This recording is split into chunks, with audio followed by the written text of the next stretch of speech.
దండోరా ఫంక్షన్లో నా ద్వారా వచ్చిన అన్పార్లమెంటరీ లాంగ్వేజ్ మీద నేను చెప్పిన మాటలు కొంతమందికి నెగిటివ్గా కన్వే అవటం వల్ల వారు నాకు నోటీసులు ఇచ్చారు. ఆ నోటీసులకి సమాధానం వారికి సవివరంగా ఇచ్చాను. నా ఉద్దేశం నేను చెప్పానండి. ఇందులో అన్పార్లమెంటరీ వర్డ్స్ వచ్చినాయి.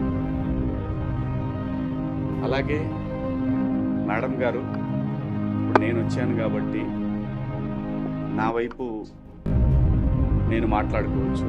అలా కాకుండా ఎవరైతే దీనికి బాధపడ్డారో వాళ్ళ పాయింట్ ఆఫ్ వ్యూలో కూడా క్వశ్చన్లు అడిగారు నన్ను. అన్నిటికీ సమాధానం చెప్పాను. మేడం గారు ఏమంటారంటే, మీది ఒక ప్రజల్ని ఇన్ఫ్లుయెన్స్ చేసే మీడియా కాబట్టి ఇవాళ మీరు అన్నారు కాబట్టి రేపటి నుంచి అందరూ అయినదానికి కానిదానికి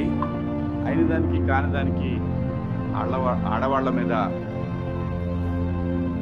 కామెంట్లు పెడతా ఉంటారు కదా అంటే, కరెక్టే మేడం.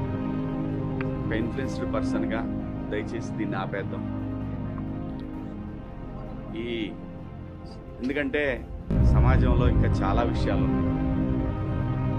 ఇది మేడం గారు చెప్పిన దాని ప్రకారం ఎవరిని హట్ చేయాలని కాదు, ఎవరిని ఇబ్బంది పెట్టాలని కాదు మేడం. నేను జరిగిన సంఘటన చూసి మాట్లాడిన అంశంలో తప్పుడు పదాలు దొర్లిని దానికి అందరికీ నేను వివరణ ఇచ్చాను. నా అపాలజీస్ చెప్పాను అని కూడా చెప్పాను. మేడం గారు కూడా చూశారు.